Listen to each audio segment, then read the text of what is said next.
रामगोपाल के शरीर में 35 छर्रे लगे हुए थे।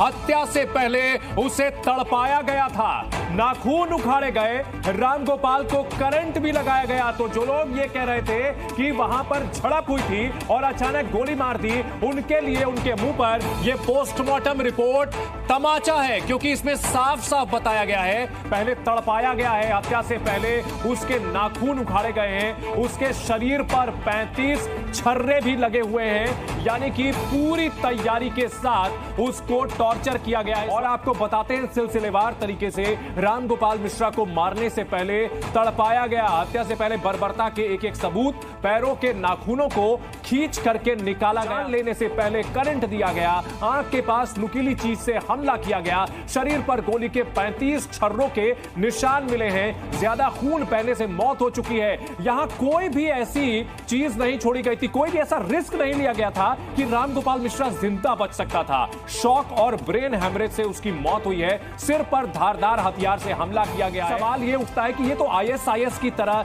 जिस तरह से बेरहमी की जाती थी, जिस तरह से टॉर्चर किया जाता था लोगों को, उस तरह से किया गया है। अंकित शर्मा की postmortem report D Lallan top के पास है। अंकित शर्मा की मौत के बारे में बहुत सारे ब्यौरे हैं। इन्हें देखने पर पता चलता है कि अंकित शर्मा की हत्या किस नृशंस तरीके से की गई थी। उनके शरीर पर जांघ, कूल्हे, पीठ, कंधे, सीने, हाथ समेत कई जगह पर चाकू से गोदने के निशान मिले हैं और कई दूसरे तरह के घाव भी।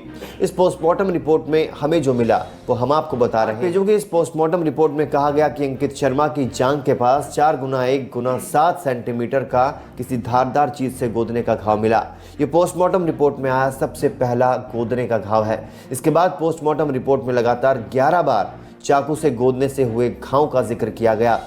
पोस्टमार्टम रिपोर्ट में पॉइंट नंबर 8 से लेकर 19 तक इसके बाद सीने, पीठ, कंधे और कलाई पर बने घाव का विवरण है। अंकित के शरीर पर कुछ ऐसे भी घाव मिले जिन्हें रेलवे ट्रैक कंट्रूजन कहा जाता है। ये ऐसे घाव होते हैं जो किसी छड़ी या लाठी से मारने पर होते हैं। इससे यह कयास लगाया जा सकता है कि अंकित शर्मा पर जब हमला किया गया तो उन्हें लाठियों से पीटा भी गया। फिर लेसरेटेड घाव का विवरण है। ये ऐसे घाव होते हैं जब शरीर को किसी चीज से मारा जाता है या शरीर किसी चीज से टकराता है और उस जगह की चमड़ी और सॉफ्ट टिश्यू खुलकर सामने आ जाते हैं। शरीर पर कटने के निशान भी मिले हैं।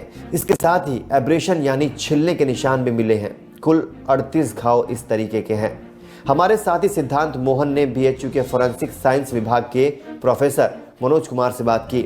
हमने उनसे पूछा कि शरीर पर 400 घाव कैसे हो सकते हैं। उनका जवाब ये था, गोदने के 400 घाव मतलब बहुत ही ज्यादा घृणा के तहत किसी कार्रवाई को अंजाम दिया गया हो। फोरेंसिक में इसे डेथ आफ्टर डेथ कहते हैं, मतलब मर जाने के बाद भी मारते रहना। कहते हैं कि अगर किसी को 400 बार चाकू से गोदा गया है तो बॉडी की स्थिति बहुत खराब हो जाएगी, बॉडी पीली पड़ जाएगी। इसके बाद उन्होंने कुछ और जानकारी दी।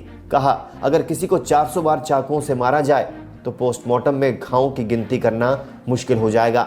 साथ ही गोदने के 400 घावों की वजह से बॉडी पर दूसरे तरीकों के घावों को पहचाना नहीं जा सकेगा। बॉडी की स्थिति बेहद खराब हो जाएगी।